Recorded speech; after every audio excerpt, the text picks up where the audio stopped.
there, welcome to our 2 for Tuesdays broadcast. I'm Mo McClanahan and I am the Director of Training and Education with the Safe Surfing Foundation. I am also a high-tech crime specialist with the National White Collar Crime Center. And prior to all of this, I retired from 20 years in law enforcement with the last 8.5 years working internet crimes against children. Our mission with the Safe Surfing Foundation is to be educating and equipping both parents and children on the dangers of social media, of the internet, and continuing to spread awareness on the ever changing trends of what we're seeing and how child predators are really just being creative in ways of contacting our little ones and gaining the trust and really diving into finding their vulnerabilities and just playing that against the kids and then victimizing them. So on Tuesdays, first and third Tuesdays, we come on here, we share 2 tips on cyber safety, something that you can walk away from at the end of the broadcast. And so tonight I thought that we could just hit on the topics of a couple of the posts that we've created in the last couple days and on the last couple reels that we've been sharing. We've got a lot of feedback on those, and I thought if we just combine them and talk about what it looks like when it comes down to our kids, whether they're teens or tweens, and getting cell phones. And then, as parents, we're trying to figure out what is the best way, what's the best decision. Should we get them a cell phone? Should we not? What are all those factors that are playing a role in our decision? And then, learning about really, if you do make that decision of giving them a phone, the dangers of those social media apps, like all of the popular platforms. Nothing really is out the window when it comes to these. So starting with, Facebook, I talked about the dangers of Snapchat in the past. We're seeing that child predators are really engaging with children on Kick. They're using dating platforms, and we're really just staying up to date with what these cases look like, what apps they're using, and then we want to share with you what we're seeing. And because we know that you guys live busy lives as parents, and so if we can just be that voice and really help spread awareness and educate you on what are some of the key elements to be looking for when it comes to your children and their devices. So over the last couple weeks, we've really seen an increase of these child predators engaging and contacting kids on the social media platforms, like I mentioned, the Kick and the dating apps. I recently spoke with an attorney general's office in Nebraska where they talked about they had cases where the children, they thought they were meeting other teens. And so, unfortunately, they are actually working cases of 2 murders of children that were lured from their home, that they were believing they were meeting other teens for like dating purposes. And so we really want to make sure that we are staying ahead of the game when it comes to educating our little ones. So again, sorry, dogs barking in the background. And we are seeing these cases, so we want to make sure that you're staying aware of that as well, and making sure that you think about these cases when it comes to making that decision of whether or not you should get your child a cell phone or not.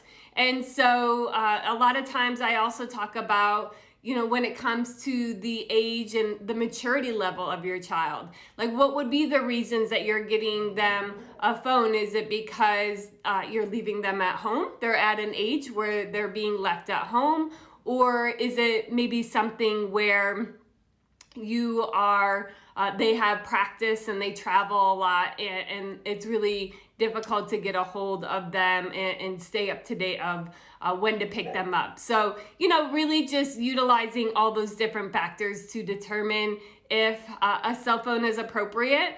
I always like to help parents kind of weigh that out when it comes to, if that's the only reason that they're getting these cell phones, maybe a flip phone is still appropriate, because once they get access to these smartphones, then they're going to have access to the internet, and they're going to have access to all these different platforms, and the predators are going to have access to them.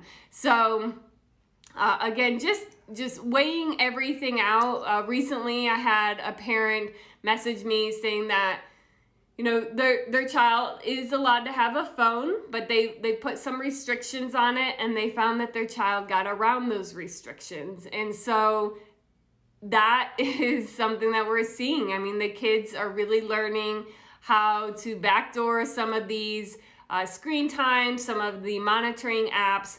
And so, that's something to weigh in on. If you're stressed and thinking that your child might be able to do that, then if they don't even have the cell phone, then there's no rules to break. There's really no back doors to go around. And so just something else to think about when making that decision of actually getting them the cell phone.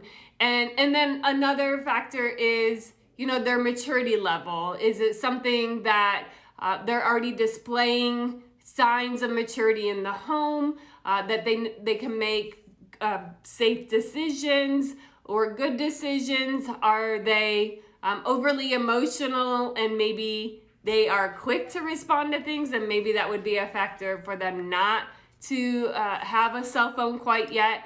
Just so many different things to think about. And again, going through some of the news articles that we've been sharing on what we're seeing, and that the predators are not slowing down. And so we want to make sure that we are keeping our kids safe by understanding that they're using these different platforms. So some of the things, the key takeaways for tonight is, one, stay informed. We will continue to share some of the latest news articles, what's going on, and then we will also want you to make sure you're having these conversations with your kids. If you're deciding not to give them a phone yet, tell them why, and talk about some of these cases, and let them know that you're just trying to stay more in control when it comes to protecting them. And then the second takeaway is, if you do decide to get them a cell phone, make sure you are going through some of those security features on the devices, setting up screen time, allowing or not, blocking certain apps that you do not want them to have, and telling them why, and making sure that you're doing these daily or these weekly check-ins on their devices when it comes to any of these electronics, and making sure that you're staying on top of all the different activities, or how they're engaging with others online. And because we're not just looking at the child predators, that is like one of the most dangerous things to be concerned about, but also how are they talking with their peers? Are they being bullied?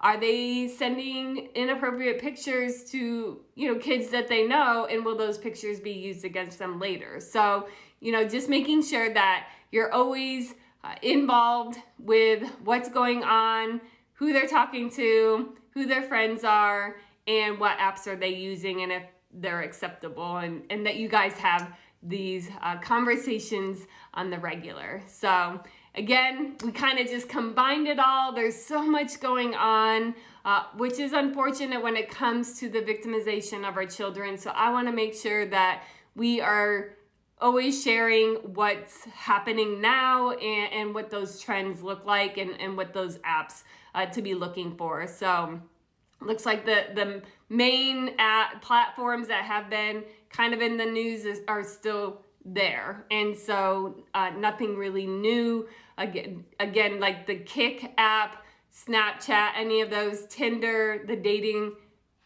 your kids should not be on those. So if you have any questions, make sure you send us a message. I appreciate you guys chiming in tonight. If this was something that was helpful, make sure you share this broadcast with friends. And, let's get back to it taking a village to raise our little ones, because we are all living busy lives. And so if we can just make sure that we are helping each other out, sharing what's new in the news, some of the ways to protect our little ones, and keeping an eye out for each other, then we are doing a great job. So thanks again. Hope you guys have a great evening.